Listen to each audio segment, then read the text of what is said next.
Chapter 1. Once when I was 6, I saw a magnificent picture in a book about the jungle called True Stories.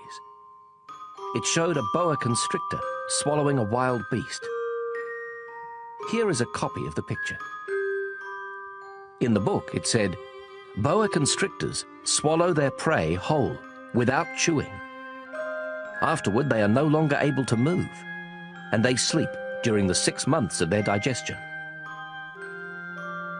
In those days, I thought a lot about jungle adventures, and eventually managed to make my first drawing using a colored pencil.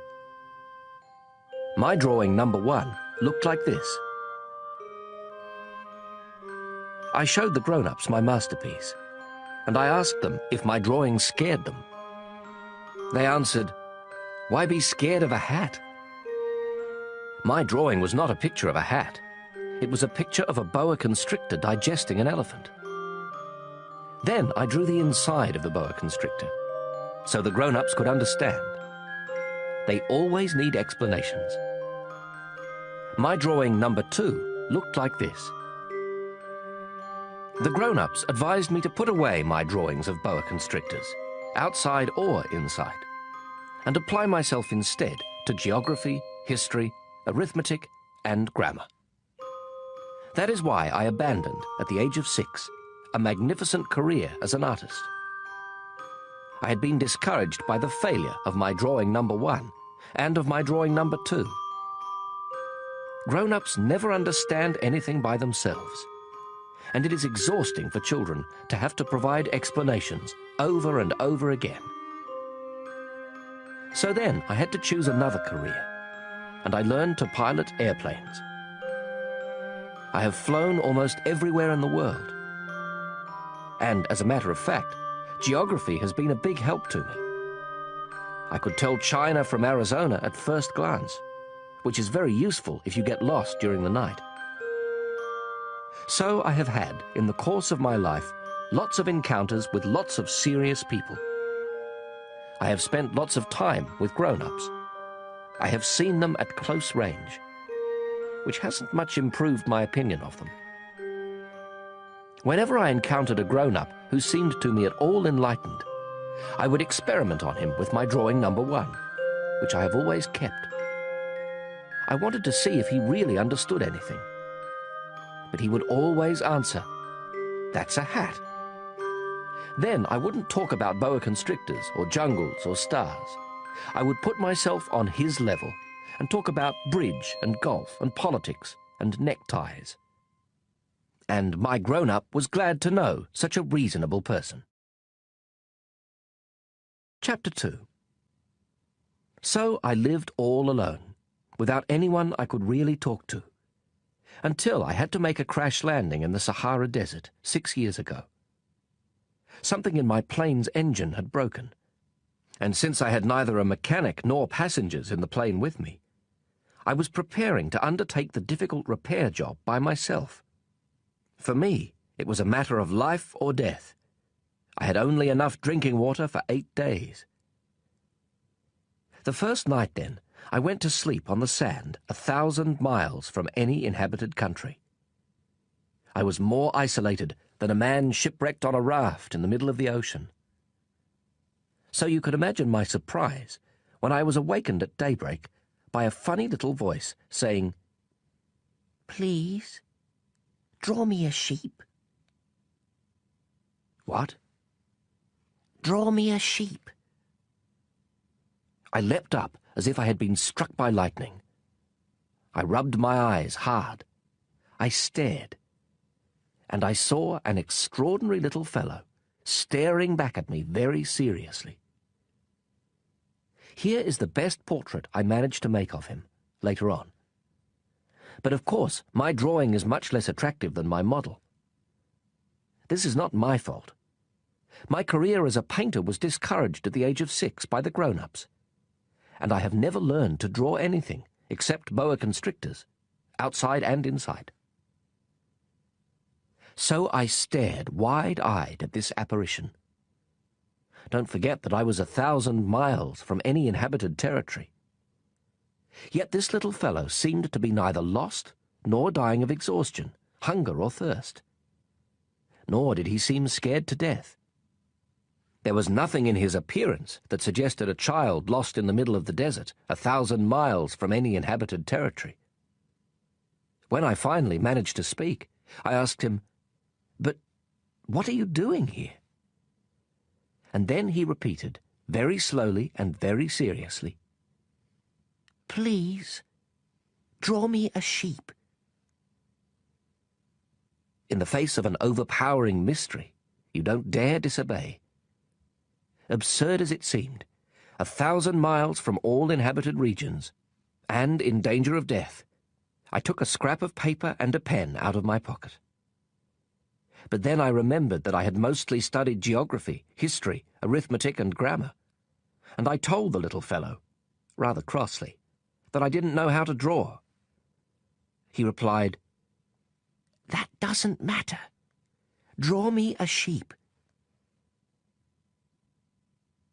Since I had never drawn a sheep, I made him one of the only 2 drawings I knew how to make, the one of the boa constrictor from outside. And I was astounded to hear the little fellow answer, "No, no, I don't want an elephant inside a boa constrictor. A boa constrictor is very dangerous, and an elephant would get in the way. Where I live, everything is very small. I need a sheep. Draw me a sheep." So then I made a drawing. He looked at it carefully, and then said, "No, this one is already quite sick. Make another." I made another drawing. My friend gave me a kind, indulgent smile. "You can see for yourself. That's not a sheep. It's a ram. It has horns." So I made my 3rd drawing, but it was rejected, like the others. "This one's too old. I want a sheep that will live a long time." So then, impatiently, since I was in a hurry to start work on my engine, I scribbled this drawing and added, "This is just the crate. The sheep you want is inside." But I was amazed to see my young critic's face light up. "That's just the kind I wanted. Do you think this sheep will need a lot of grass?" "Why?" "Because where I live, everything is very small." "There's sure to be enough. I've given you a very small sheep." He bent over the drawing. "Not so small as all that. Look, he's gone to sleep." And that's how I made the acquaintance of the little prince. Chapter 3. It took me a long time to understand where he came from. The little prince, who asked me so many questions, never seemed to hear the ones I asked him. It was things he said quite at random that, bit by bit, explained everything. For instance, when he first caught sight of my airplane— I won't draw my airplane. That would be much too complicated for me. He asked, "What's that thing over there?" "It's not a thing. It flies. It's an airplane. My airplane." And I was proud to tell him I could fly. Then he exclaimed, "What? You fell out of the sky?" "Yes," I said modestly. "Oh, that's funny." And the little prince broke into a lovely peal of laughter, which annoyed me a good deal. I like my misfortunes to be taken seriously. Then he added, "So you fell out of the sky too? What planet are you from?" That was when I had the first clue to the mystery of his presence, and I questioned him sharply. "Do you come from another planet?" But he made no answer. He shook his head a little, still staring at my airplane. "Of course, that couldn't have brought you from very far." And he fell into a reverie that lasted a long while. Then, taking my sheep out of his pocket, he plunged into contemplation of his treasure. You can imagine how intrigued I was by this hint about other planets. I tried to learn more. Where do you come from, little fellow? Where is this where I live of yours? Where will you be taking my sheep? After a thoughtful silence, he answered, "The good thing about the crate you've given me is that he can use it for a house after dark." "Of course. And if you're good, I'll give you a rope to tie him up during the day, and a stake to tie him to." This proposition seemed to shock the little prince. "Tie him up? What a funny idea." "But if you don't tie him up, he'll wander off somewhere and get lost." My friend burst out laughing again. "Where could he go?" "Anywhere. Straight ahead." Then the little prince remarked quite seriously, "Even if he did, everything's so small where I live." And he added, perhaps a little sadly, "Straight ahead, you can't go very far." Chapter 4. That was how I had learned a second very important thing, which was that the planet he came from was hardly bigger than a house. That couldn't surprise me much. I knew very well that except for the huge planets like Earth, Jupiter, Mars, and Venus, which have been given names, there are hundreds of others that are sometimes so small that it's very difficult to see them through a telescope. When an astronomer discovers one of them, he gives it a number instead of a name. For instance, he would call it Asteroid 325. I have serious reasons to believe that the planet the little prince came from is Asteroid B612. This asteroid has been sighted only once by telescope, in 1909 by a Turkish astronomer, who had then made a formal demonstration of his discovery at an international astronomical congress. But no one had believed him on account of the way he was dressed. Grown-ups are like that. Fortunately for the reputation of asteroid B612, a Turkish dictator ordered his people, on pain of death, to wear European clothes. The astronomer repeated his demonstration in 1920, wearing a very elegant suit, and this time everyone believed him. If I've told you these details about asteroid B612, and if I've given you its number, it is on account of the grown-ups. Grown-ups like numbers. When you tell them about a new friend, they never ask questions about what really matters. They never ask, what does his voice sound like? What games does he like best? Does he collect butterflies? They ask, how old is he? How many brothers does he have? How much does he weigh? How much money does his father make? Only then do they think they know him. If you tell grown-ups, I saw a beautiful red brick house with geraniums at the window and doves on the roof, they won't be able to imagine such a house. You have to tell them, I saw a house worth 100,000 francs. Then they exclaim, what a pretty house. So if you tell them, the proof of the little prince's existence is that he was delightful, that he laughed, and that he wanted a sheep. When someone wants a sheep, that proves he exists. They shrug their shoulders and treat you like a child. But if you tell them, the planet he came from is asteroid B612, then they'll be convinced, and they won't bother you with their questions. That's the way they are. You must not hold it against them. Children should be very understanding of grown-ups.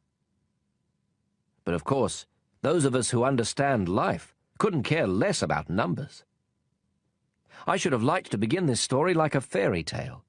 I should have liked to say, once upon a time there was a little prince who lived on a planet hardly any bigger than he was, and who needed a friend. For those who understand life, that would sound much truer. The fact is, I don't want my book to be taken lightly. Telling these memories is so painful for me. It's already been 6 years since my friend went away, taking his sheep with him. If I try to describe him here, it's so I won't forget him. It's sad to forget a friend. Not everyone has had a friend. And I might become like the grown-ups, who are no longer interested in anything but numbers. Which is still another reason why I've bought a box of paints and some pencils. It's hard to go back to drawing at my age, when you've never made any attempts since the one of a boa from inside and the one of a boa from outside at the age of 6. I'll certainly try to make my portraits as true to life as possible. But I'm not entirely sure of succeeding. One drawing works, and the next no longer bears any resemblance. And I'm a little off on his height, too. In this one, the little prince is too tall, and here he's too short. And I'm uncertain about the colour of his suit. So I grope in one direction and another as best I can. In the end, I'm sure to get certain more important details all wrong. But here you'll have to forgive me. My friend never explained anything. Perhaps he thought I was like himself. But I, unfortunately, cannot see a sheep through the sides of a crate. I may be a little like the grown-ups. I must have grown old.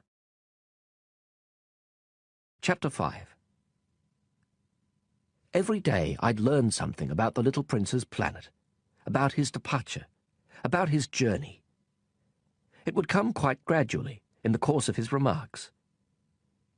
This was how I learned on the 3rd day about the drama of the baobabs.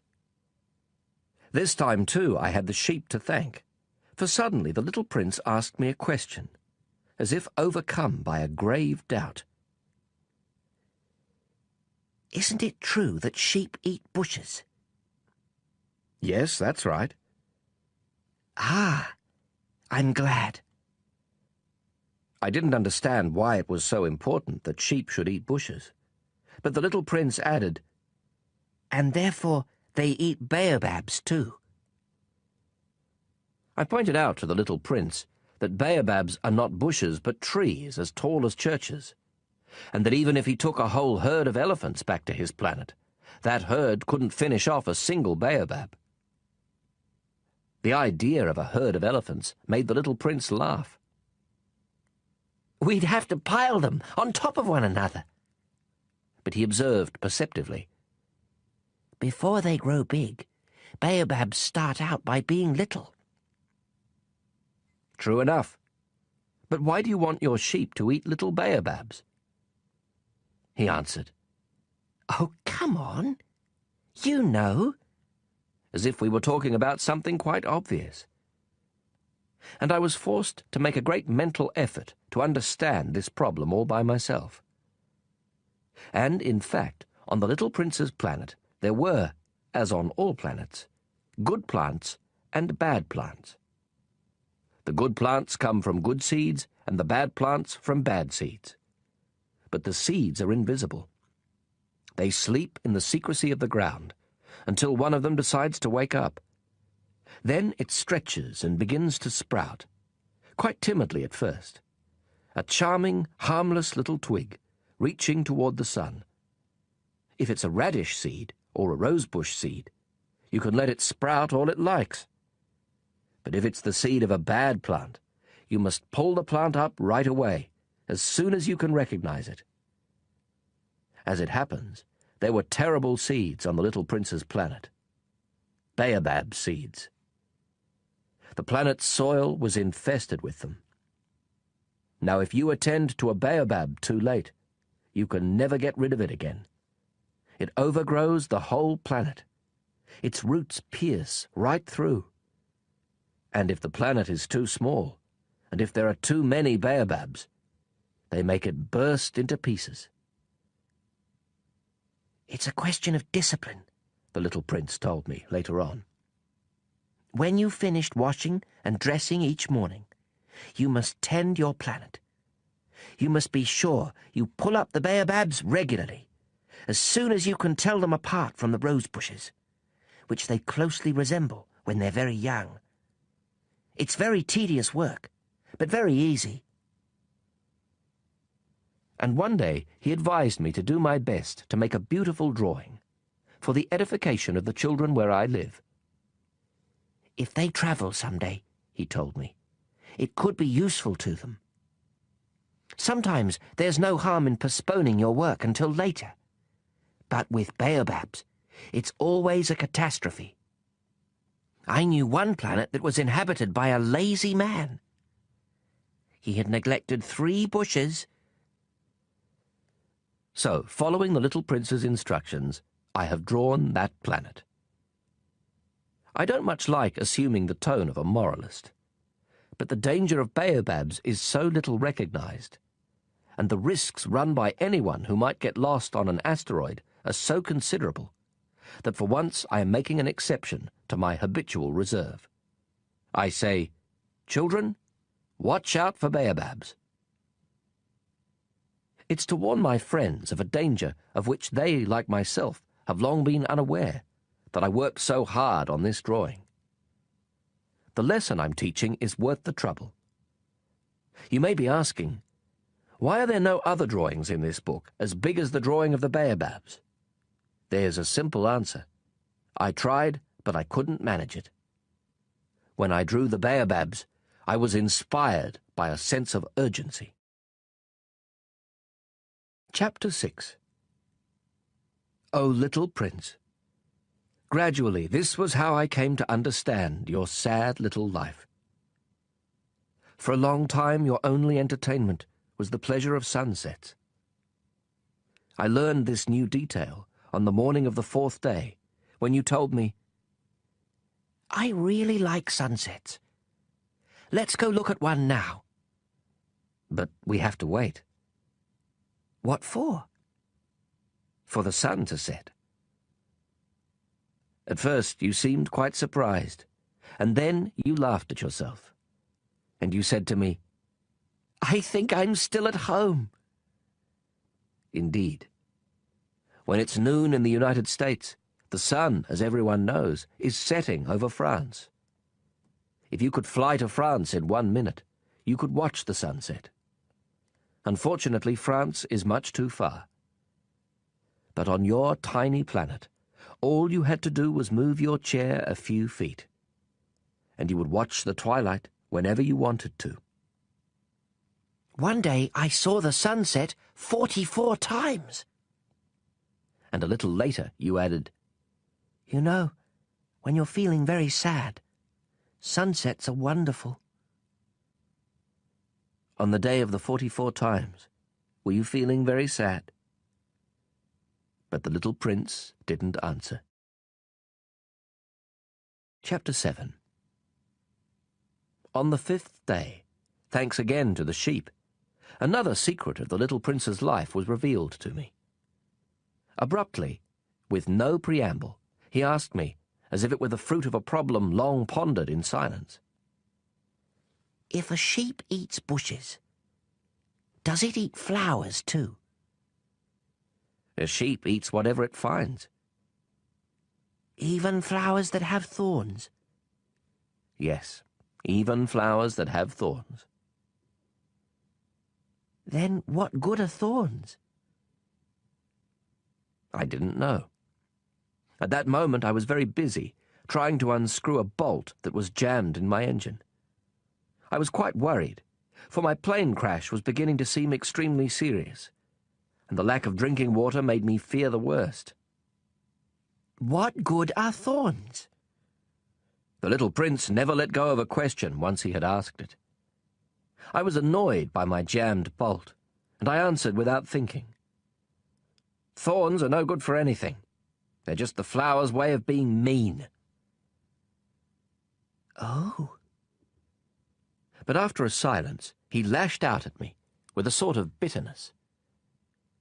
I don't believe you. Flowers are weak. They're naive. They reassure themselves whatever way they can. They believe their thorns make them frightening. I made no answer. At that moment I was thinking, if this bolt stays jammed, I'll knock it off with the hammer. Again the little prince disturbed my reflections. Then you think flowers No, not at all. I don't think anything. I just said whatever came into my head. I'm busy here with something serious." He stared at me, astounded. "Something serious?"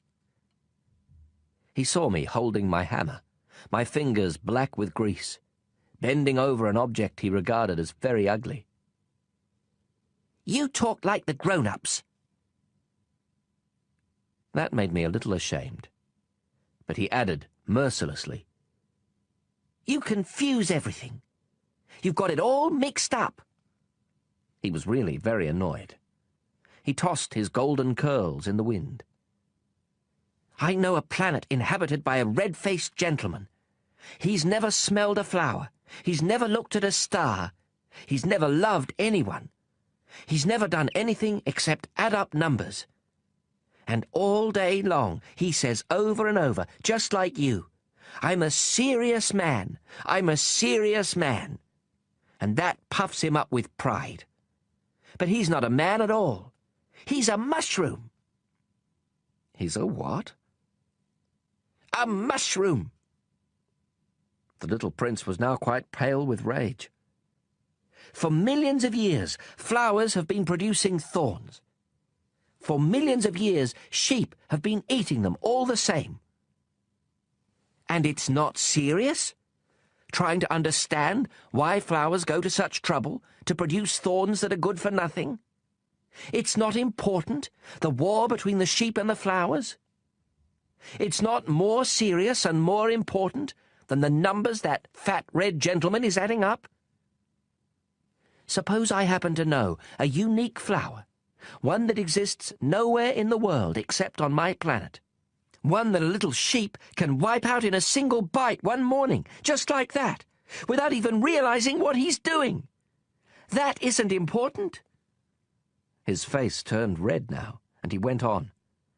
"If someone loves a flower, of which just one example exists among all the millions and millions of stars, that's enough to make him happy when he looks at the stars. He tells himself, 'My flower's up there somewhere.' But if the sheep eats the flower, then for him it's as if suddenly all the stars went out. And that isn't important."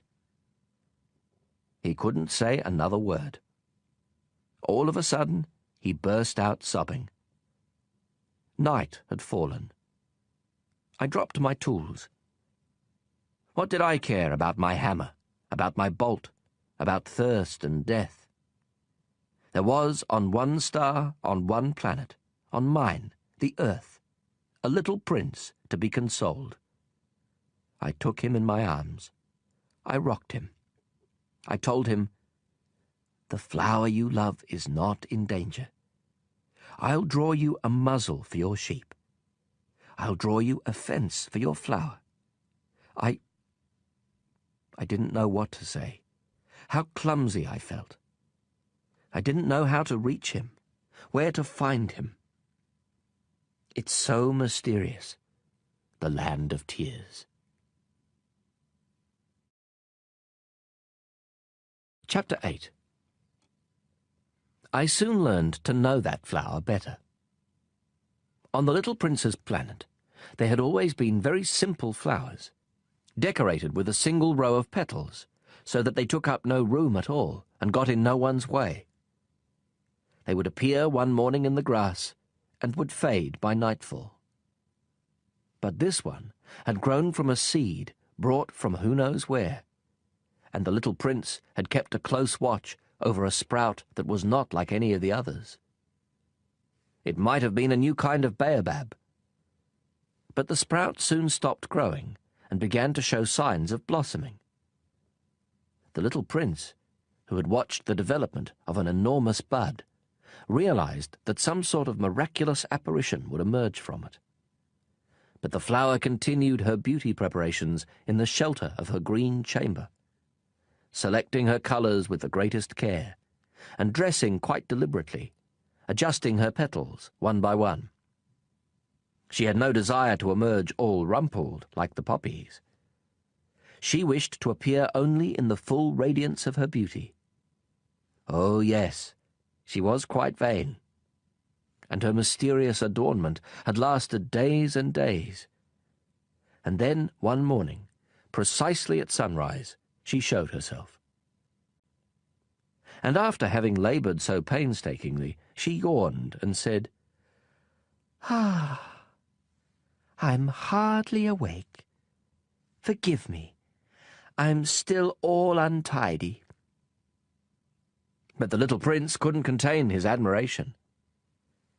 "How lovely you are!" "Aren't I?" the flower answered sweetly. "And I was born the same time as the sun." The little prince realized that she wasn't any too modest, but she was so dazzling. "I believe it is breakfast time," she had soon added. "Would you be so kind as to tend to me?" And the little prince, utterly abashed, having gone to look for a watering can, served the flower. She had soon begun tormenting him with her rather touchy vanity. One day, for instance, alluding to her 4 thorns, she remarked to the little prince, "I'm ready for tigers with all their claws." "There are no tigers on my planet," the little prince had objected. "And besides, tigers don't eat weeds." "I am not a weed," the flower sweetly replied. "Forgive me. I am not at all afraid of tigers, but I have a horror of draughts. You wouldn't happen to have a screen?" "A horror of draughts? That's not a good sign for a plant," the little prince had observed. "How complicated this flower is." "After dark you will put me under glass. How cold it is where you live. Quite uncomfortable. But where I come from—" But she suddenly broke off.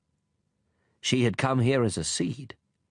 She couldn't have known anything of other worlds. Humiliated at having let herself be caught on the verge of so naive a lie, she coughed 2 or 3 times, in order to put the little prince in the wrong. "Ahem. The screen?" "I was going to look for one, but you were speaking to me." Then she made herself cough again, in order to inflict a twinge of remorse on him all the same. So the little prince, despite all the goodwill of his love, had soon come to mistrust her. He had taken seriously certain inconsequential remarks and had grown very unhappy. "I shouldn't have listened to her," he confided to me one day. "You must never listen to flowers. You must look at them and smell them. Mine perfumed my planet, but I didn't know how to enjoy that. The business about the tiger claws, instead of annoying me, ought to have moved me." And he confided further, "In those days, I didn't understand anything. I should have judged her according to her actions, not her words. She perfumed my planet and lit up my life. I should never have run away. I ought to have realized the tenderness underlying her silly pretensions. Flowers are so contradictory. But I was too young to know how to love her." Chapter 9. In order to make his escape, I believe he took advantage of a migration of wild birds. On the morning of his departure, he put his planet in order. He carefully raked out his active volcanoes. The little prince possessed 2 active volcanoes, which were very convenient for warming his breakfast. He also possessed 1 extinct volcano. But, as he said, "You never know." So he raked out the extinct volcano too. If they are properly raked out, volcanoes burn gently and regularly, without eruptions. Volcanic eruptions are like fires in a chimney. Of course, on our Earth we are much too small to rake out our volcanoes. That is why they cause us so much trouble. The little prince also uprooted, a little sadly, the last baobab shoots. He believed he would never be coming back. But all these familiar tasks seemed very sweet to him on this last morning. And when he watered the flower one last time, and put her under glass, he felt like crying. "Goodbye," he said to the flower. But she did not answer him. "Goodbye," he repeated. The flower coughed, but not because she had a cold. "I've been silly," she told him at last. "I ask your forgiveness. Try to be happy." He was surprised that there were no reproaches. He stood there, quite bewildered, holding the glass bell in mid-air. He failed to understand this calm sweetness. "Of course I love you," the flower told him. "It was my fault you never knew. It doesn't matter. But you were just as silly as I was. Try to be happy. Put that glass thing down. I don't want it anymore." "But the wind. My cold isn't that bad. The night air will do me good. I'm a flower." "But the animals. I need to put up with 2 or 3 caterpillars if I want to get to know the butterflies. Apparently they're very beautiful. Otherwise, who will visit me? You'll be far away. As for the big animals, I'm not afraid of them. I have my own claws." And she naively showed her 4 thorns. Then she added, "Don't hang around like this, it's irritating. You made up your mind to leave, now go." For she didn't want him to see her crying. She was such a proud flower. Chapter 10. He happened to be in the vicinity of asteroids 325, 326, 327, 328, 329, and 330. So he began by visiting them, to keep himself busy and to learn something. The first one was inhabited by a king. Wearing purple and ermine, he was sitting on a simple yet majestic throne. "Ah, here's a subject," the king exclaimed when he caught sight of the little prince. And the little prince wondered, "How can he know who I am if he's never seen me before?" He didn't realize that for kings, the world is extremely simplified. All men are subjects. "Approach the throne so I can get a better look at you," said the king, very proud of being a king for someone at last. The little prince looked around for a place to sit down, but the planet was covered by the magnificent ermine cloak. So he remained standing, and since he was tired, he yawned. "It is a violation of etiquette to yawn in a king's presence," the monarch told him. "I forbid you to do so." "I can't help it," answered the little prince, quite embarrassed. "I've made a long journey, and I haven't had any sleep." "Then I command you to yawn," said the prince. "I haven't seen anyone yawn for years. For me, yawns are a curiosity. Come on, yawn again. It is an order." "That intimidates me. I can't do it now," said the little prince, blushing deeply. "Well, well," the king replied. "Then I command you to yawn sometimes, and sometimes to, He was sputtering a little and seemed annoyed. For the king insisted that his authority be universally respected. He would tolerate no disobedience, being an absolute monarch. But since he was a kindly man, all his commands were reasonable. "If I were to command," he would often say, "if I were to command a general to turn into a seagull, and if the general did not obey, that would not be the general's fault, it would be mine." "May I sit down?" the little prince timidly inquired. "I command you to sit down," the king replied, majestically gathering up a fold of his ermine robe. But the little prince was wondering, The planet was tiny. Over what could the king really reign? "Sire," he ventured, "excuse me for asking." "I command you to ask," the king hastened to say. "Sire, over what do you reign?" "Over everything," the king answered with great simplicity. "Over everything?" With a discreet gesture, the king pointed to his planet, to the other planets, and to the stars. "Over all that?" asked the little prince. "Over all that," the king answered.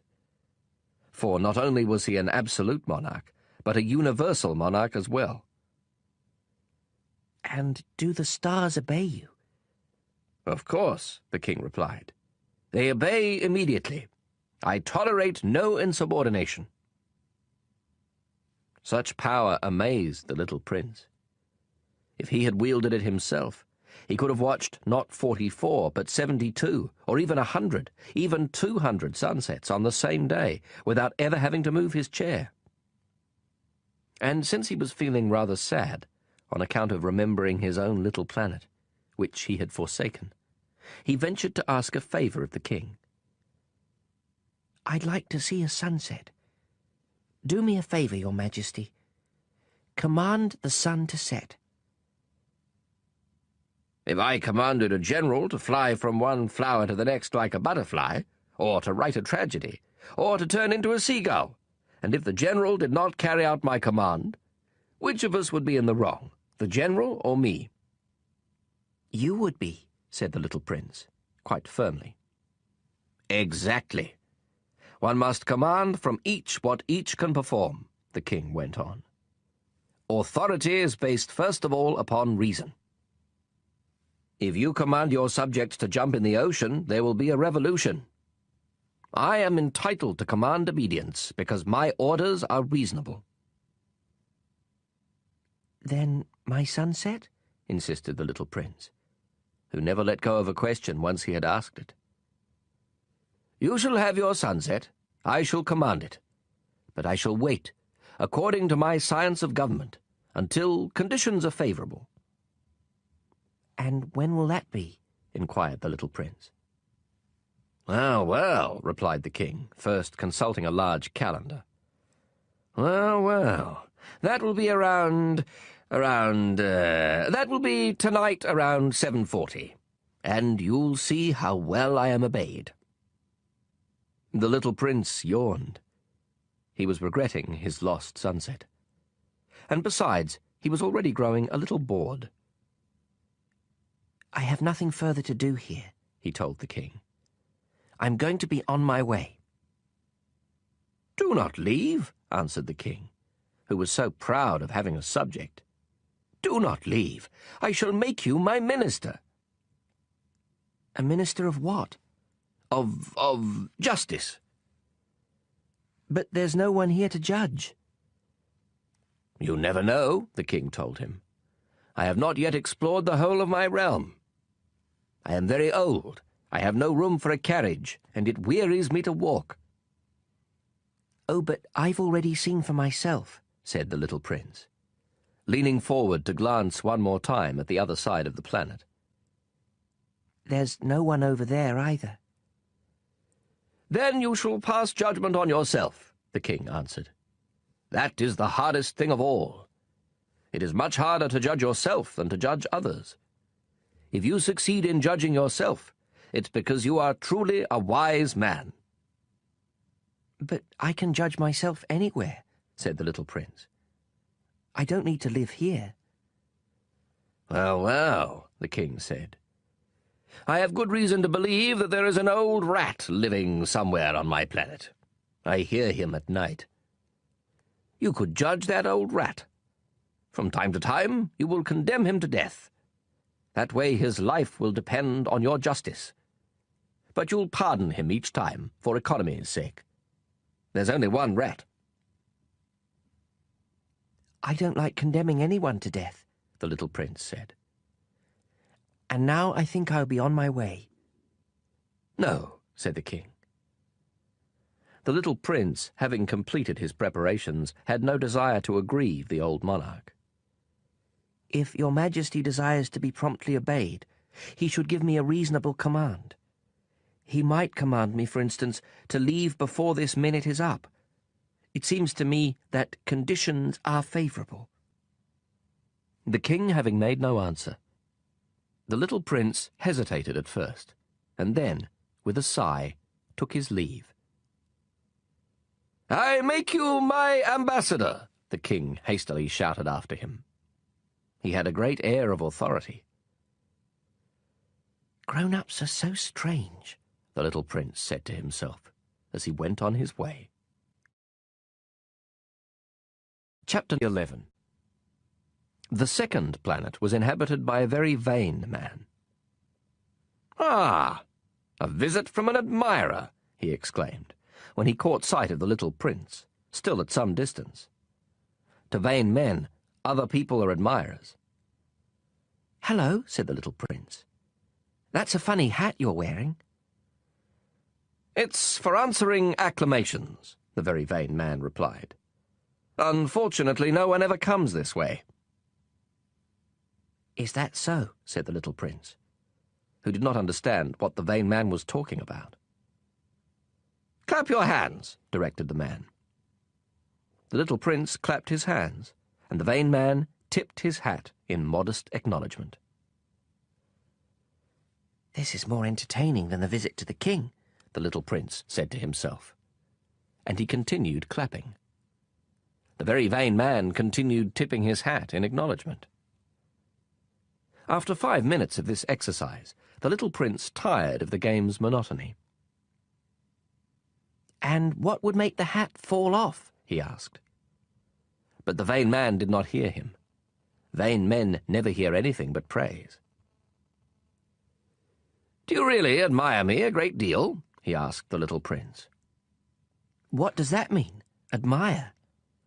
To admire means to acknowledge that I am the handsomest, the best dressed, the richest, and the most intelligent man on the planet. "But you're the only man on your planet." "Do me this favour. Admire me all the same." "I admire you," said the little prince, with a little shrug of his shoulders. "But what is there about my admiration that interests you so much?" And the little prince went on his way. "Grown-ups are certainly very strange," he said to himself, as he continued on his journey. Chapter 12. The next planet was inhabited by a drunkard. This visit was a very brief one, but it plunged the little prince into a deep depression. "What are you doing there?" he asked the drunkard, whom he found sunk in silence before a collection of empty bottles and a collection of full ones. "Drinking," replied the drunkard, with a gloomy expression. "Why are you drinking?" the little prince asked. "To forget," replied the drunkard. "To forget what?" inquired the little prince, who was already feeling sorry for him. "To forget that I'm ashamed," confessed the drunkard, hanging his head. "What are you ashamed of?" inquired the little prince, who wanted to help. "Of drinking," concluded the drunkard, withdrawing into silence for good. And the little prince went on his way, puzzled. "Grown-ups are certainly very, very strange," he said to himself, as he continued on his journey. Chapter 13. The fourth planet belonged to a businessman. This person was so busy that he didn't even raise his head when the little prince arrived. "Hello," said the little prince. "Your cigarette's gone out." 3 and 2 make 5, 5 and 7, 12, 12 and 3, 15. Hello, 15 and 7, 22, 22 and 6, 28. No time to light it again. 26 and 5, 31. Phew, that amounts to 501,622,731. 500 million what? Hmm? You're still there? 501 million... I don't remember. I have so much work to do. I'm a serious man. I can't be bothered with trifles. 2 and 5, 7... 501 million what? repeated the little prince, who had never in his life let go of a question once he had asked it. The businessman raised his head. For the 54 years I've inhabited this planet, I've been interrupted only 3 times. The first time was 22 years ago, when I was interrupted by a beetle that had fallen onto my desk from God knows where. It made a terrible noise, and I made 4 mistakes in my calculations. The second time was 11 years ago, when I was interrupted by a fit of rheumatism. I don't get enough exercise. I haven't time to take strolls. I'm a serious person. The third time is right now. Where was I? 501 million... Million what? The businessman realized that he had no hope of being left in peace. Oh, those little things you sometimes see in the sky. Flies? No, those little shiny things. Bees? No, those little golden things that make lazy people daydream. Now, I'm a serious person. I have no time for daydreaming. Ah, you mean the stars. Yes, that's it, stars. And what do you do with 500 million stars? 501,622,731. I'm a serious person, and I'm accurate. And what do you do with those stars? What do I do with them? Yes. Nothing. I own them. You own the stars? Yes. But I've already seen a king who... Kings don't own, they reign over. It's quite different. And what good does owning the stars do you? It does me the good of being rich. And what good does it do you to be rich? It lets me buy other stars, if somebody discovers them. The little prince said to himself, This man argues a little like my drunkard. Nevertheless, he asked more questions. How can someone own the stars? To whom do they belong? Retorted the businessman grumpily. I don't know. To nobody. Then they belong to me, because I thought of it first. And that's all it takes? Of course. When you find a diamond that belongs to nobody in particular, then it's yours. When you find an island that belongs to nobody in particular, it's yours. When you're the first person to have an idea, you patent it, and it's yours. Now I own the stars, since no one before me ever thought of owning them. That's true enough, the little prince said. And what do you do with them? I manage them. I count them, and then count them again, the businessman said. It's difficult work, but I'm a serious person. The little prince was still not satisfied. If I own a scarf, I can tie it around my neck and take it away. If I own a flower, I can pick it and take it away. But you can't pick the stars. No, but I can put them in the bank. What does that mean? That means that I write the numbers of my stars on a slip of paper, and then I lock that slip of paper in a drawer. And that's all? That's enough.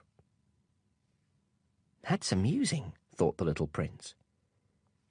And even poetic, but not very serious. The little prince had very different ideas about serious things from those of the grown-ups. I own a flower myself, he continued, which I water every day. I own 3 volcanoes which I rake out every week. I even rake out the extinct one. You never know.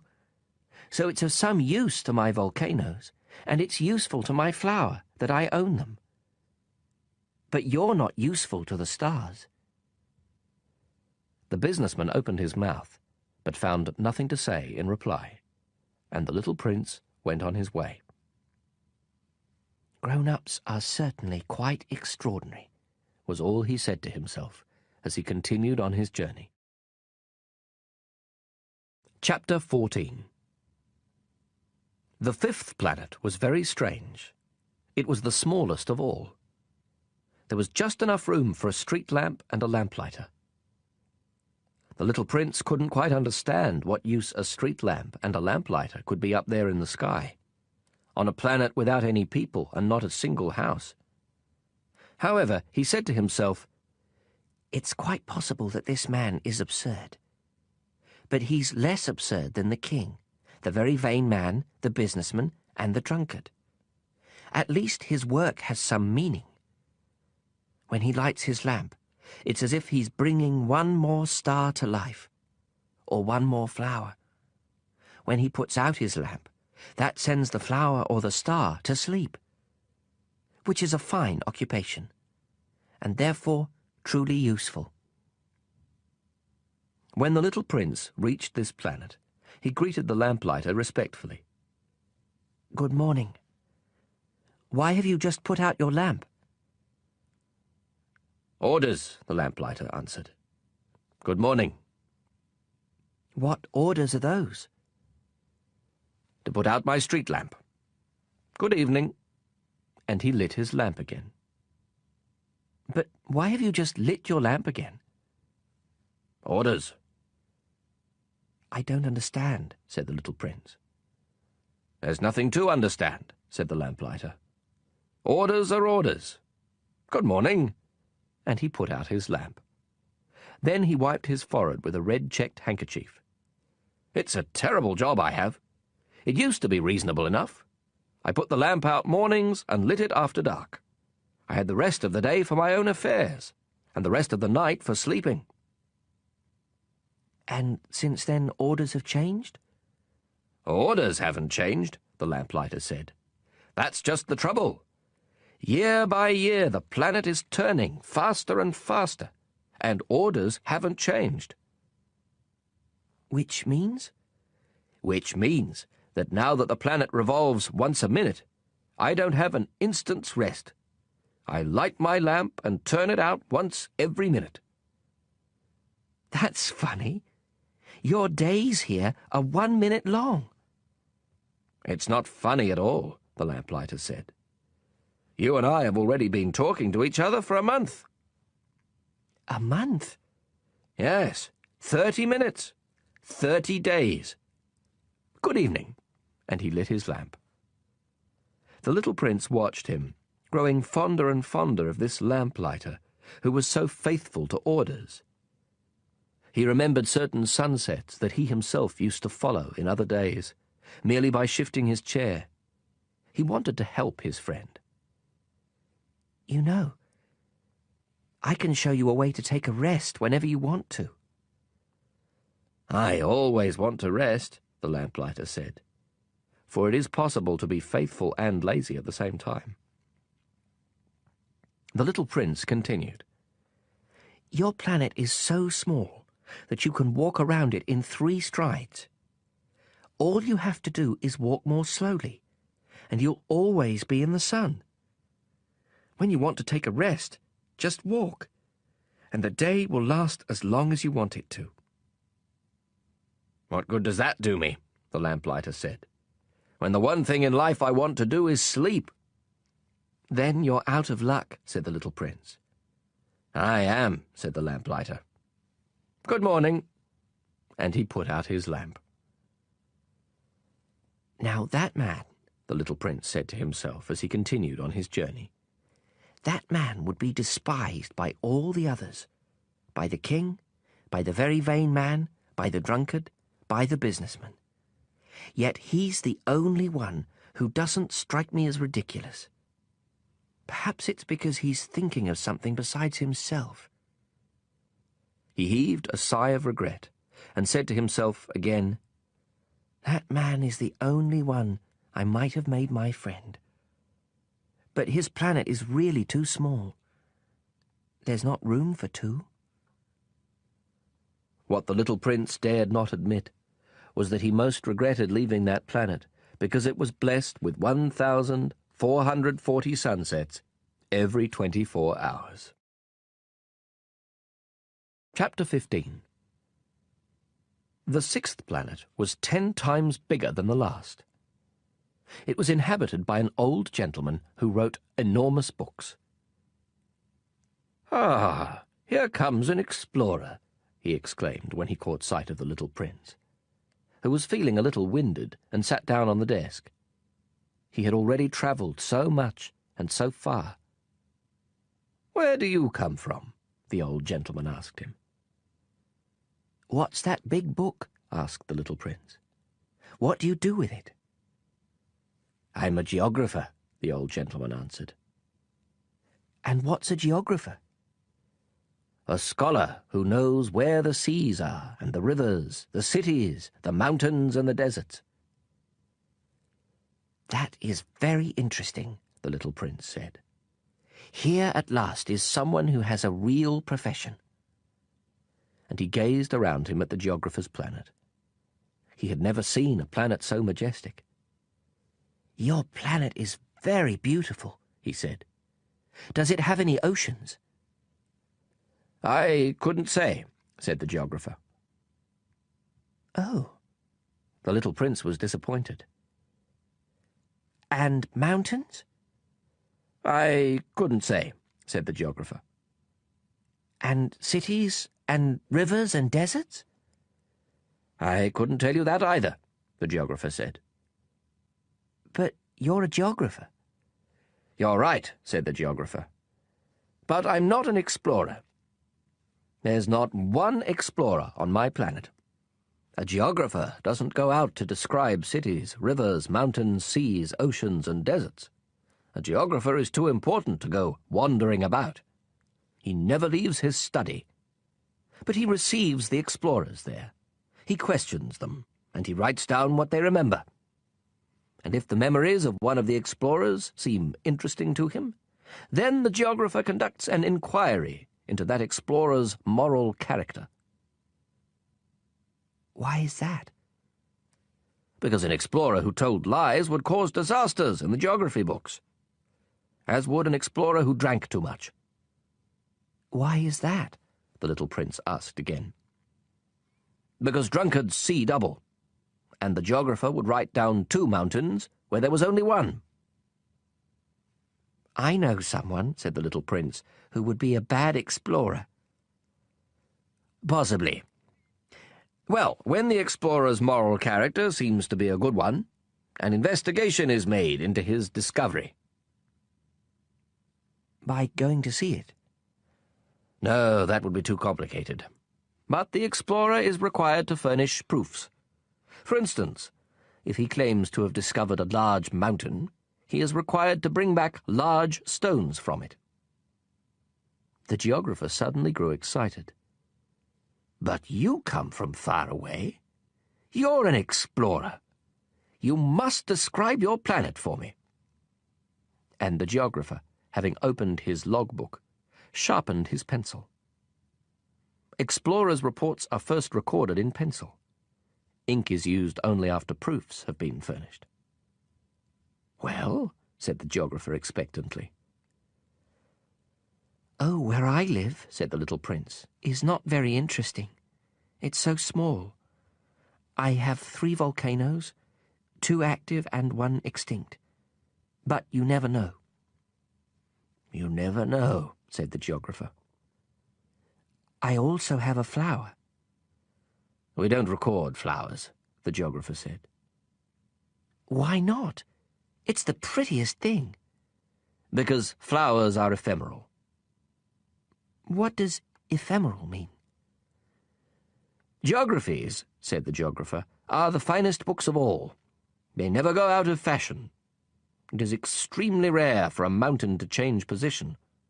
It is extremely rare for an ocean to be drained of its water. We write eternal things." "But extinct volcanoes can come back to life," the little prince interrupted. "What does ephemeral mean?" "Whether volcanoes are extinct or active comes down to the same thing for us," said the geographer. "For us, what counts is the mountain. That doesn't change." "But what does ephemeral mean?" repeated the little prince, who had never in all his life let go of a question once he had asked it. It means what is threatened by imminent disappearance. Is my flower threatened by imminent disappearance? Of course. My flower is ephemeral, the little prince said to himself. And she has only 4 thorns with which to defend herself against the world. And I've left her all alone where I live. That was his first impulse of regret. But he plucked up his courage again. Where would you advise me to visit? He asked. The planet Earth, the geographer answered. It has a good reputation. And the little prince went on his way, thinking about his flower. Chapter 16. The 7th planet, then, was the Earth. The Earth is not just another planet. It contains 111 kings, including, of course, the African kings, 7,000 geographers, 900,000 businessmen, 7.5 million drunkards, 311 million vain men. In other words, about 2 billion grown-ups. To give you a notion of the Earth's dimensions, I can tell you that before the invention of electricity, it was necessary to maintain, over the whole of 6 continents, a veritable army of 462,511 lamplighters. Seen from some distance, this made a splendid effect. The movements of this army were ordered like those of a ballet. First came the turn of the lamplighters of New Zealand and Australia. Then these, having lit their street lamps, would go home to sleep. Next it would be the turn of the lamplighters of China and Siberia to perform their steps in the lamplighters' ballet. And then they too would vanish into the wings.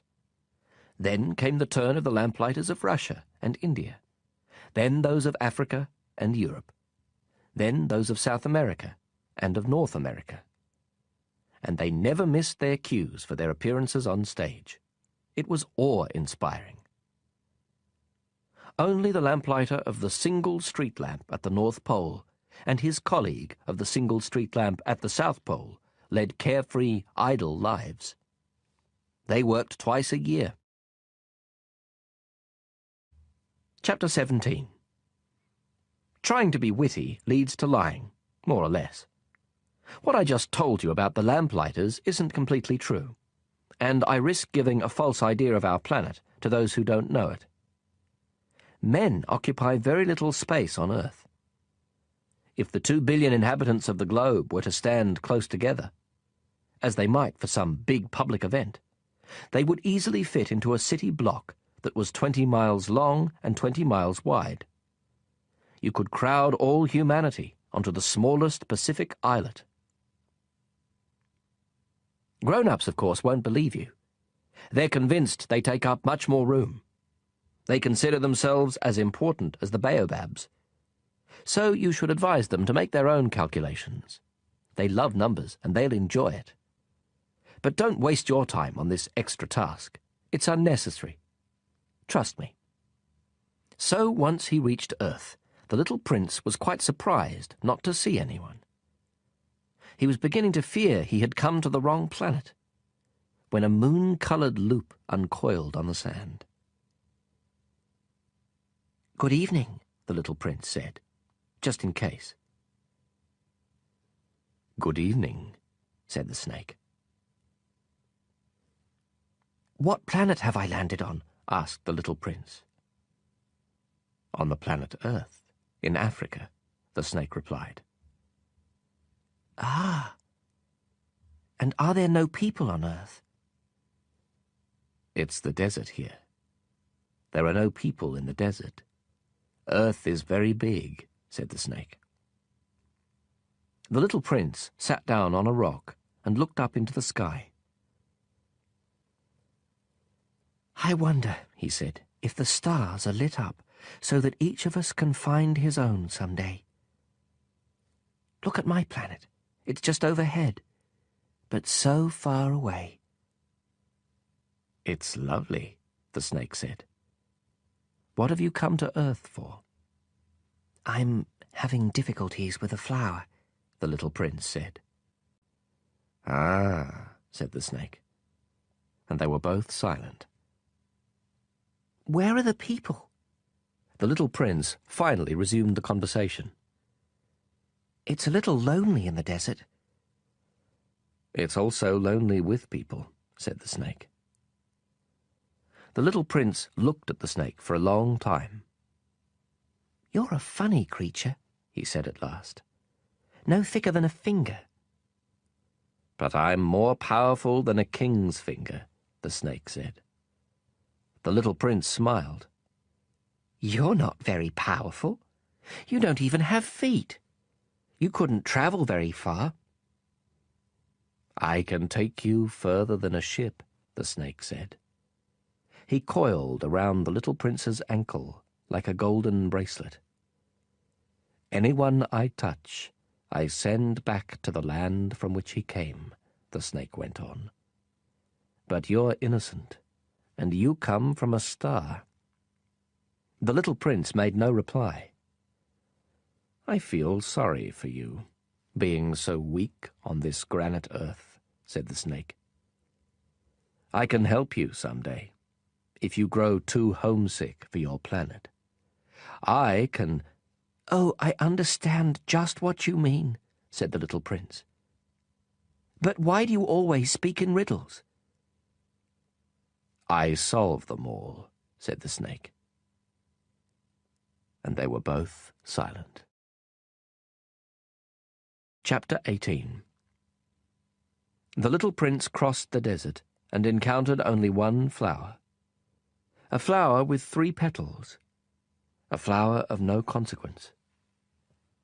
"Good morning," said the little prince. "Good morning," said the flower. "Where are the people?" the little prince inquired politely. The flower had one day seen a caravan passing. "People? There are 6 or 7 of them, I believe, in existence. I caught sight of them years ago. But you never know where to find them. The wind blows them away. They have no roots, which hampers them a good deal." "Goodbye," said the little prince. "Goodbye," said the flower. Chapter 19. The little prince climbed a high mountain. The only mountains he had ever known were the 3 volcanoes, which came up to his knee. And he used the extinct volcano as a footstool. "From a mountain as high as this one," he said to himself, "I'll get a view of the whole planet and all the people on it." But he saw nothing but rocky peaks as sharp as needles. "Hello," he said, just in case. "Hello, hello, hello," the echo answered. "Who are you?" asked the little prince. "Who are you? Who are you? Who are you?" the echo answered. "Let's be friends. I'm lonely," he said. "I'm lonely, I'm lonely, I'm lonely," the echo answered.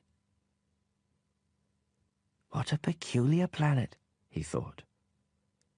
"It's all dry and sharp and hard. And people here have no imagination. They repeat whatever you say to them. Where I live, I had a flower. She always spoke first." Chapter 20. But it so happened that the little prince, having walked a long time through sand and rocks and snow, finally discovered a road. And all roads go to where there are people. "Good morning," he said. It was a blossoming rose garden. "Good morning," said the roses. The little prince gazed at them. All of them looked like his flower. "Who are you?" he asked, astounded. "We're roses," the roses said. "Ah," said the little prince. And he felt very unhappy. His flower had told him she was the only one of her kind in the whole universe. And here were 5,000 of them, all just alike, in just one garden. She would be very annoyed, he said to himself, if she saw this. She would cough terribly and pretend to be dying to avoid being laughed at. And I'd have to pretend to be nursing her. Otherwise, she'd really let herself die in order to humiliate me. And then he said to himself, I thought I was rich because I had just one flower, and all I own is an ordinary rose. That and my 3 volcanoes, which come up to my knee, one of which may be permanently extinct. It doesn't make me much of a prince. And he lay down in the grass and wept. Chapter 21. It was then that the fox appeared. "Good morning," said the fox. Good morning, The little prince answered politely, though when he turned around he saw nothing. "I'm here," the voice said, "under the apple tree." who are you? The little prince asked. You're very pretty. "I'm a fox," the fox said. Come and play with me, The little prince proposed. I'm feeling so sad. "I can't play with you," the fox said. "I'm not tamed." Ah, excuse me, said the little prince. But upon reflection he added, What does tamed mean? "You're not from around here," the fox said. "What are you looking for?" I'm looking for people, said the little prince. What does tamed mean? "People," said the fox, "have guns and they hunt. It's quite troublesome. And they also raise chickens. That's the only interesting thing about them. Are you looking for chickens?" No, said the little prince. I'm looking for friends. What does tamed mean? It's something that's been too often neglected. It means to create ties. To create ties. "That's right," the fox said. "For me, you're only a little boy just like 100,000 other little boys. And I have no need of you. And you have no need of me either. For you, I'm only a fox like 100,000 other foxes. But if you tame me, we'll need each other. You'll be the only boy in the world for me. I'll be the only fox in the world for you." I'm beginning to understand, the little prince said. There's a flower. I think she's tamed me. "Possibly," the fox said. "On Earth one sees all kinds of things." Oh, this isn't on Earth, the little prince said. The fox seemed quite intrigued. "On another planet? Yes. Are there hunters on that planet?" No. "Now that's interesting. And chickens?" No. "Nothing's perfect," sighed the fox. But he returned to his idea. "My life is monotonous. I hunt chickens, people hunt me. All chickens are just alike, and all men are just alike. So I'm rather bored. But if you tame me, my life will be filled with sunshine. I'll know the sound of footsteps that will be different from all the rest. Other footsteps send me back underground. Yours will call me out of my burrow like music. And then, look, you see the wheat fields over there? I don't eat bread. For me, wheat is of no use whatever. Wheat fields say nothing to me, which is sad. But you have hair the color of gold. So it will be wonderful once you've tamed me. The wheat, which is golden, will remind me of you. And I'll love the sound of the wind in the wheat." The fox fell silent and stared at the little prince for a long while. "Please, tame me," he said. I'd like to, the little prince replied. But I haven't much time. I have friends to find, and so many things to learn. The only things you learn are the things you tame, said the fox. People haven't time to learn anything. They buy things ready-made in stores. But since there are no stores where you can buy friends, people no longer have friends. If you want a friend, tame me. What do I have to do? Asked the little prince. You have to be very patient, the fox answered. First, you'll sit down a little ways away from me, over there in the grass. I'll watch you out of the corner of my eye, and you won't say anything. Language is the source of misunderstandings. But day by day, you'll be able to sit a little closer. The next day the little prince returned. It would have been better to return at the same time, the fox said. For instance, if you come at 4 in the afternoon, I'll begin to be happy by 3. The closer it gets to 4, the happier I'll feel. By 4, I'll be all excited and worried. I'll discover what it costs to be happy. But if you come at any old time, I'll never know when I should prepare my heart. There must be rights. What's a right? Asked the little prince. That's another thing that's been too often neglected, said the fox. It's the fact that one day is different from the other days, 1 hour from the other hours. My hunters, for example, have a right. They dance with the village girls on Thursdays. So Thursday's a wonderful day. I can take a stroll all the way to the vineyards.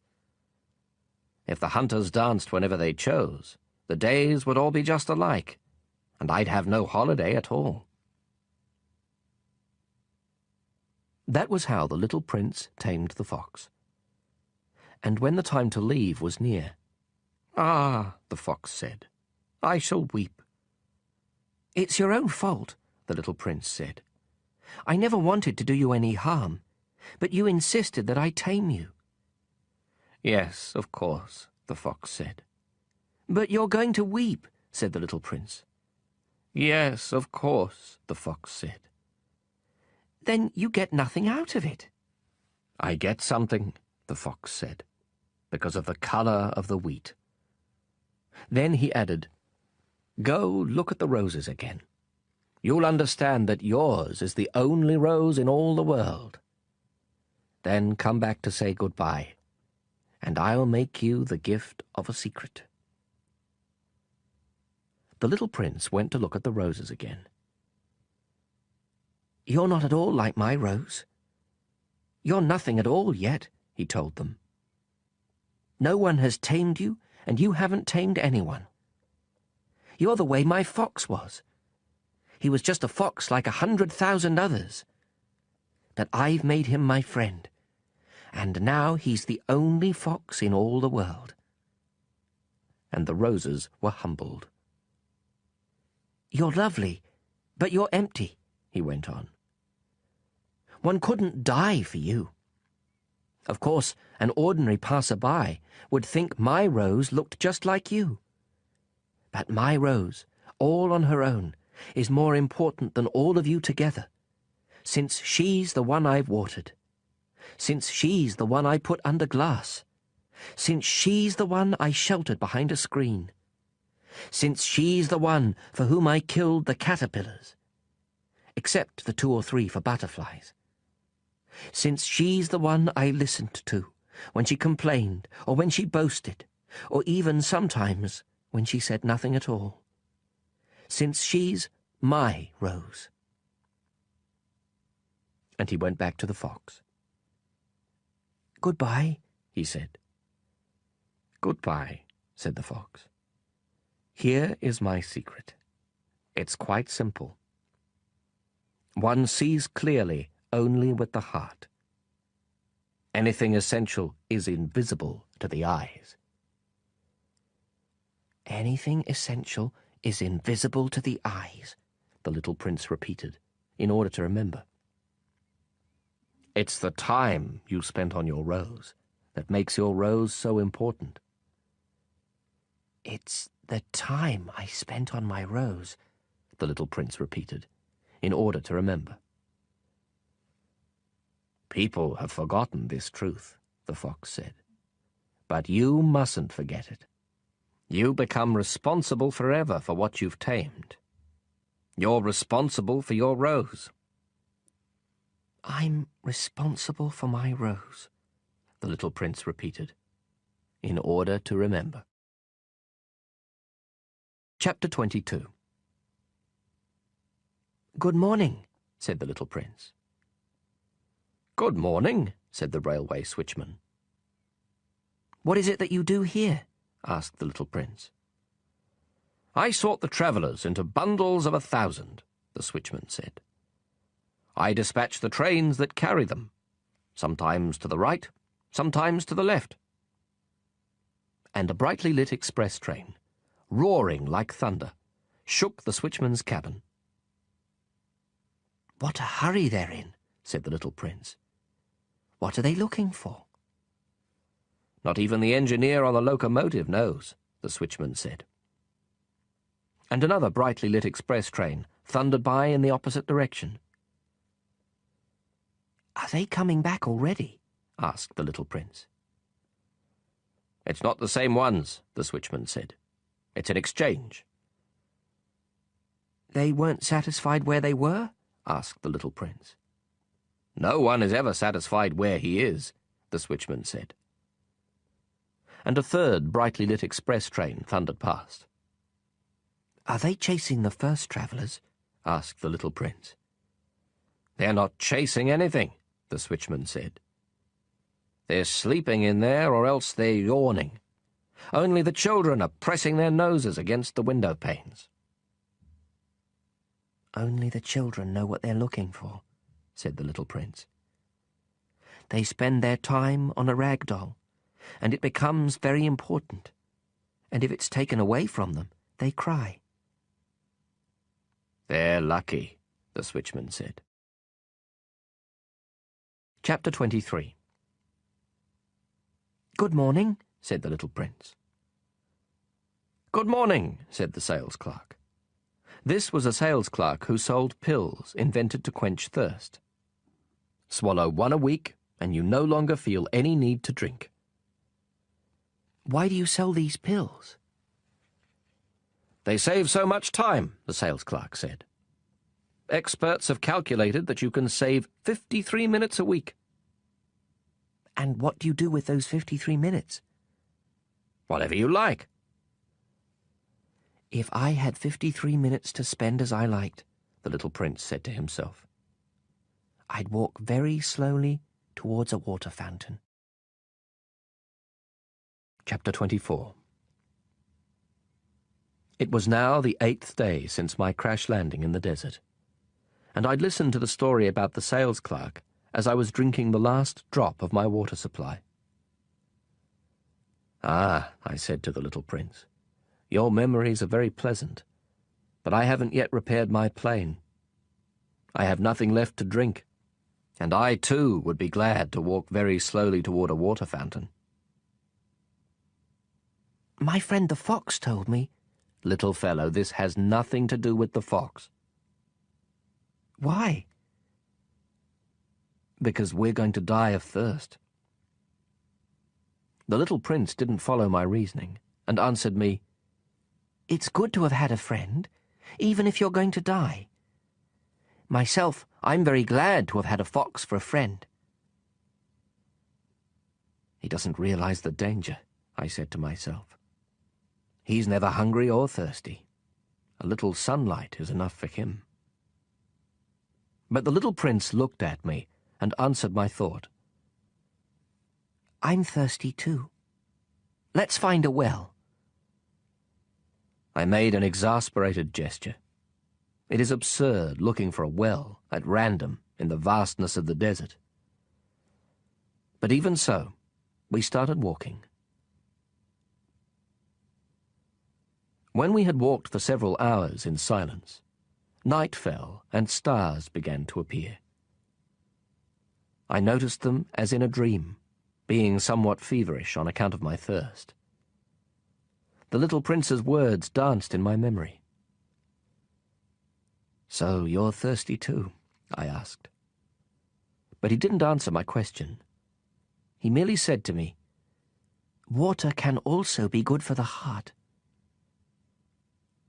I didn't understand his answer, but I said nothing. I knew by this time that it was no use questioning him. He was tired. He sat down. I sat down next to him. And after a silence, he spoke again. "The stars are beautiful because of a flower you don't see." I answered, "Yes, of course." And without speaking another word, I stared at the ridges of sand in the moonlight. "The desert is beautiful," the little prince added. And it was true. I've always loved the desert. You sit down on a sand dune, you see nothing, you hear nothing. And yet something shines, something sings in that silence. "What makes the desert beautiful," the little prince said, "is that it hides a well somewhere." I was surprised by suddenly understanding that mysterious radiance of the sands. When I was a little boy, I lived in an old house, and there was a legend that a treasure was buried in it somewhere. Of course, no one was ever able to find the treasure. Perhaps no one even searched. But it cast a spell over that whole house. My house hid a secret in the depths of its heart. "Yes," I said to the little prince. "Whether it's a house or the stars or the desert, what makes them beautiful is invisible." "I'm glad," he said. "You agree with my fox." As the little prince was falling asleep, I picked him up in my arms and started walking again. I was moved. It was as if I was carrying a fragile treasure. It actually seemed to me there was nothing more fragile on earth. By the light of the moon, I gazed at that pale forehead, those closed eyes, those locks of hair trembling in the wind, and I said to myself, "What I'm looking at is only a shell. What's most important is invisible." As his lips parted in a half-smile, I said to myself again, "What moves me so deeply about this sleeping little prince is his loyalty to a flower. The image of a rose shining within him, like the flame within a lamp, even when he's asleep." And I realized he was even more fragile than I had thought. Lamps must be protected. A gust of wind can blow them out. And walking on like that, I found the well at daybreak. Chapter 25. The little prince said, "People start out in express trains, but they no longer know what they're looking for. Then they get all excited and rush around in circles." And he added, "It's not worth the trouble." The well we had come to was not at all like the wells of the Sahara. The wells of the Sahara are no more than holes dug in the sand. This one looked more like a village well, but there was no village here, and I thought I was dreaming. "It's strange," I said to the little prince. "Everything is ready, the pulley, the bucket, and the rope." He laughed, grasped the rope, and set the pulley working. And the pulley groaned the way an old weather vane groans when the wind has been asleep a long time. "Hear that?" said the little prince. "We've awakened this well, and it's singing." I didn't want him to tire himself out. "Let me do that," I said to him. "It's too heavy for you." Slowly I hoisted the bucket to the edge of the well. I set it down with great care.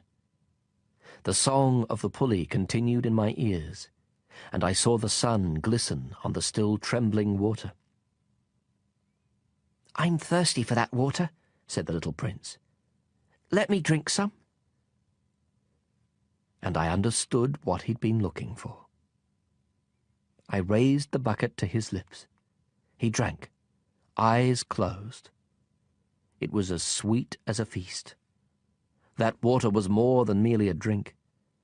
It was born of our walk beneath the stars, of the song of the pulley, of the effort of my arms. It did the heart good, like a present. When I was a little boy, the Christmas tree lights, the music of midnight mass, the tenderness of people's smiles, made up in the same way the whole radiance of the Christmas present I received.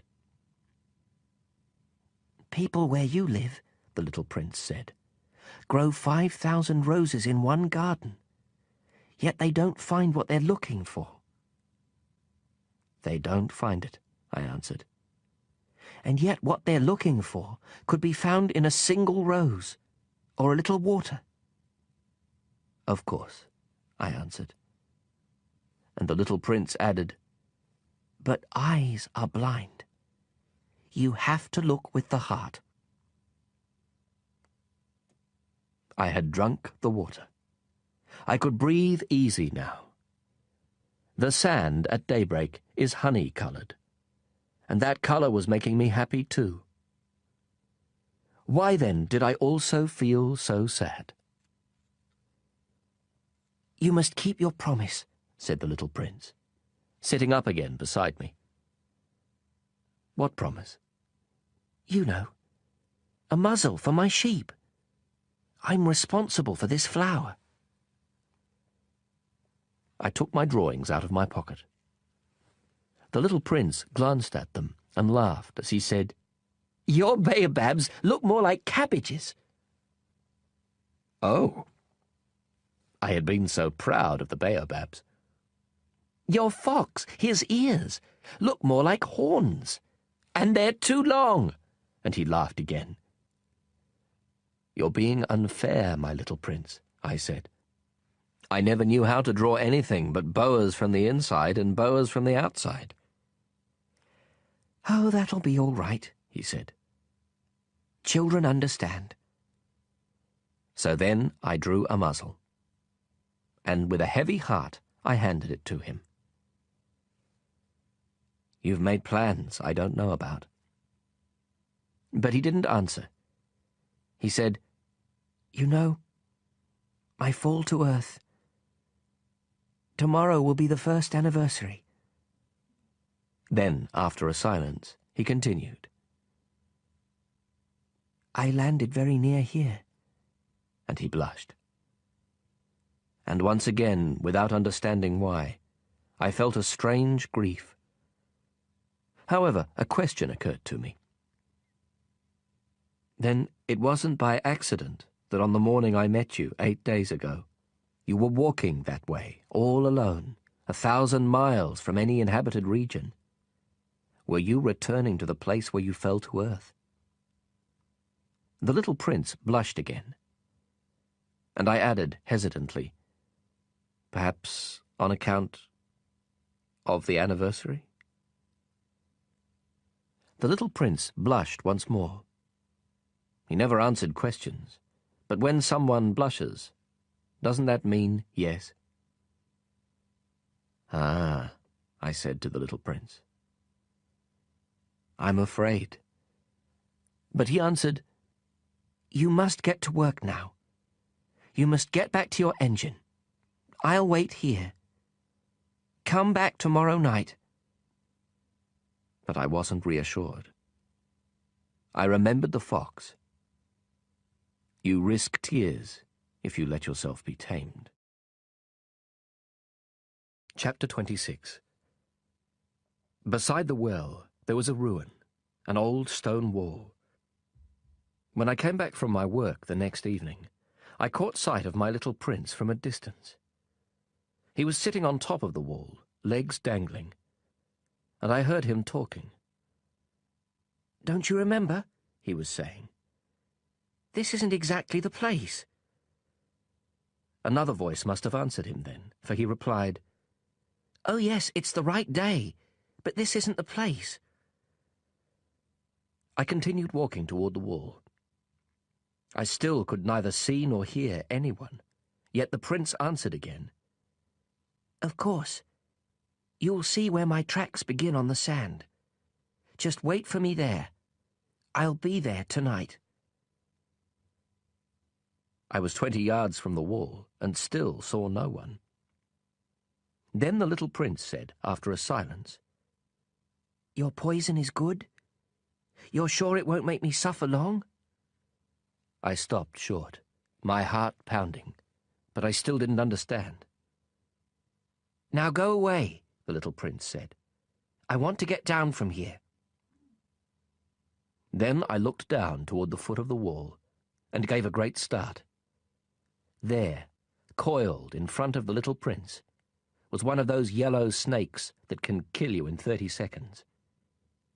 As I dug into my pocket for my revolver, I stepped back.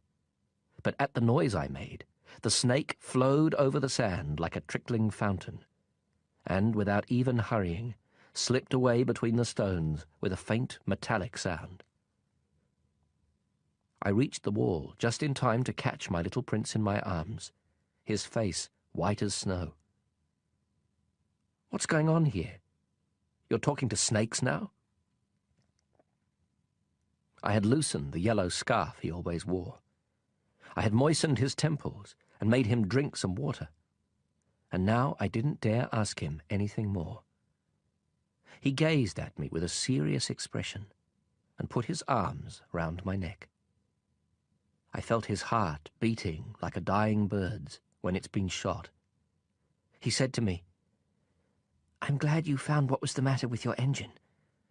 Now you'll be able to fly again. How did you know? I was just coming to tell him that I had been successful beyond all hope. He didn't answer my question. All he said was, I'm leaving today too. And then, sadly, It's much further. It's much more difficult. I realized that something extraordinary was happening. I was holding him in my arms like a little child, yet it seemed to me that he was dropping headlong into an abyss, and I could do nothing to hold him back. His expression was very serious now, lost and remote. I have your sheep, and I have the crate for it, and the muzzle. And he smiled sadly. I waited a long time. I could feel that he was reviving a little. Little fellow, you were frightened. Of course he was frightened. But he laughed a little. I'll be much more frightened tonight. Once again I felt chilled by the sense of something irreparable. And I realized I couldn't bear the thought of never hearing that laugh again. For me, it was like a spring of fresh water in the desert. Little fellow, I want to hear you laugh again. But he said to me, Tonight it'll be a year. My star will be just above the place where I fell last year. Little fellow, it's a bad dream, isn't it? All this conversation with the snake and the meeting place and the star. But he didn't answer my question. All he said was, The important thing is what can't be seen. Of course. It's the same as for the flower. If you love a flower that lives on a star, then it's good at night to look up at the sky. All the stars are blossoming. Of course. It's the same for the water. The water you gave me to drink was like music, on account of the pulley and the rope. You remember? It was good. Of course. At night you look up at the stars. It's too small where I live for me to show you where my star is. It's better that way. My star will be one of the stars for you. So you'll like looking at all of them. They'll all be your friends. And besides, I have a present for you. He laughed again. Ah, little fellow, I love hearing that laugh. That'll be my present. Just that.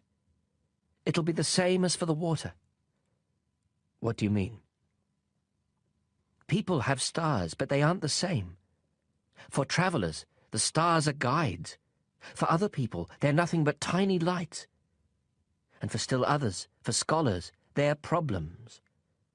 For my businessmen, they were gold. But all those stars are silent stars. You, though, you'll have stars like nobody else. What do you mean? When you look up at the sky at night, since I'll be living on one of them, since I'll be laughing on one of them, for you, it'll be as if all the stars are laughing. You'll have stars that can laugh. And he laughed again. And when you're consoled, everyone eventually is consoled. You'll be glad you've known me. You'll always be my friend.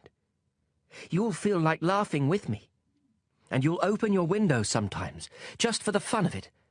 And your friends will be amazed to see you laughing while you're looking up at the sky. Then you'll tell them, yes, it's the stars. They always make me laugh. And they'll think you're crazy. It'll be a nasty trick I played on you. And he laughed again. And it'll be as if I had given you, instead of stars, a lot of tiny bells that know how to laugh. And he laughed again. Then he grew serious once more. Tonight, you know, don't come. I won't leave you. It'll look as if I'm suffering. It'll look a little as if I'm dying. It'll look that way. Don't come to see that. It's not worth the trouble. I won't leave you. But he was anxious. I'm telling you this on account of the snake. He mustn't bite you. Snakes are nasty sometimes. They bite just for fun. I won't leave you. But something reassured him. It's true they don't have enough poison for a second bite. That night I didn't see him leave. He got away without making a sound. When I managed to catch up with him, he was walking fast, with determination. All he said was, "Ah, you're here." And he took my hand. But he was still anxious. You were wrong to come. You'll suffer. I'll look as if I'm dead, and that won't be true. I said nothing. You understand. It's too far. I can't take this body with me. It's too heavy. I said nothing. But it'll be like an old abandoned shell. There's nothing sad about an old shell. I said nothing. He was a little disheartened now, but he made one more effort. It'll be nice, you know. I'll be looking at the stars too. All the stars will be wells with a rusty pulley. All the stars will pour out water for me to drink. I said nothing. And it'll be fun. You'll have 500 million little bells. I'll have 500 million springs of fresh water. And he too said nothing, because he was weeping. Here's the place. Let me go on alone. And he sat down because he was frightened. Then he said, You know, my flower. I'm responsible for her. And she's so weak and so naive. She has 4 ridiculous thorns to defend her against the world. I sat down too, because I was unable to stand any longer. He said, There. That's all. He hesitated a little longer, then he stood up. He took a step. I couldn't move. There was nothing but a yellow flash close to his ankle. He remained motionless for an instant. He didn't cry out. He fell gently, the way a tree falls. There wasn't even a sound because of the sand. Chapter 27. And now, of course, it's been 6 years already. I've never told this story before. The friends who saw me again were very glad to see me alive. I was sad, but I told them, it's fatigue. Now I'm somewhat consoled. That is, not entirely. But I know he did get back to his planet, because at daybreak I didn't find his body. It wasn't such a heavy body. And at night I love listening to the stars. It's like 500 million little bells. But something extraordinary has happened. When I drew that muzzle for the little prince, I forgot to put in the leather strap. He could never have fastened it on his sheep. And then I wonder, what's happened there on his planet? Maybe the sheep has eaten the flour. Sometimes I tell myself, of course not. The little prince puts his flour under glass, and he keeps close watch over his sheep. Then I'm happy, and all the stars laugh sweetly. Sometimes I tell myself, anyone might be distracted once in a while, and that's all it takes. One night he forgot to put her under glass, or else the sheep got out without making any noise during the night. Then the bells are all changed into tears. It's all a great mystery. For you, who love the little prince too. As for me, nothing in the universe can be the same if somewhere, no one knows where, a sheep we never saw has or has not eaten a rose. Look up at the sky.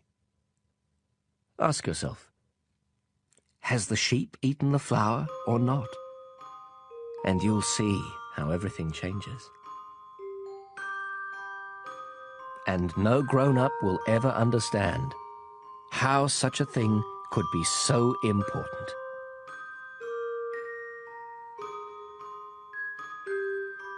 For me, this is the loveliest and the saddest landscape in the world.